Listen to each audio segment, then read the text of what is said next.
যে আছেন প্লিজ একটুখানি ঝটপট জয়েন্ট হয়ে যান লাইভে, আপনাদের কাছে রিকোয়েস্ট। আজকে অনেকদিন পর লাইভ করছি, শেয়ার ফলোইং করেন, ঠিক আছে, আপনাদের কাছে রিকোয়েস্ট। আর আপনাদের ভিডিওগুলো আমি দেখি বা দেখবো, ঠিক আছে। আর কথা ক্লিয়ারলিভাবে শোনা যাচ্ছে কিনা একটুখানি কমেন্টের মাধ্যমে জানাবেন, ঠিক আছে। টাইম মতো ভিডিও দিতে পারছি না, ডিসএঙ্গেজমেন্ট পুরো ডাউন হয়ে গেছে, ঠিক আছে। তো প্লিজ একটুখানি লাইক কমেন্ট শেয়ার ফলোইং করেন, ঠিক আছে, যাতে আমার ভিডিওগুলো আগের মতো মানে ডিসএঙ্গেজমেন্ট ঠিক হয়ে যায়।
যে সকল ইউটিউব ফ্রেন্ডরা অনলাইনে আছেন প্লিজ একটুখানি ঝটপট জয়েন্ট হয়ে যান লাইভে, ঠিক আছে, আপনাদের কাছে রিকোয়েস্ট।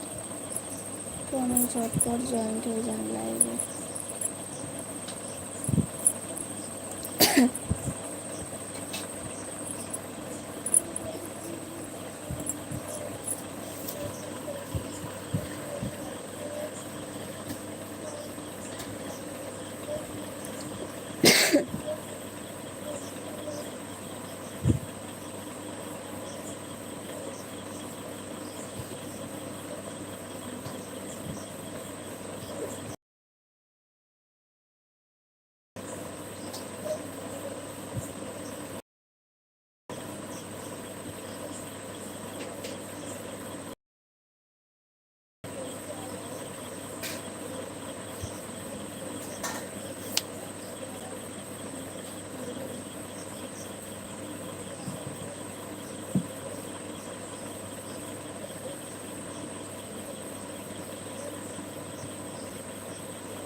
আর আপনারা যে লাইক কমেন্ট শেয়ার ফলোইং করছেন এটা প্লিজ তুলে নেবেন না, ঠিক আছে, তাহলে আমার আইডিতে সমস্যা হতে পারে, ঠিক আছে, ডিসএঙ্গেজমেন্ট ডাউন হয়ে যেতে পারে। তো যে সকল দিদিভাই দাদা ভাইরা, ঠিক আছে, লাইক কমেন্ট শেয়ার ফলোইং করছেন প্লিজ এটা তুলে নেবেন না, আপনাদের কাছে রিকোয়েস্ট।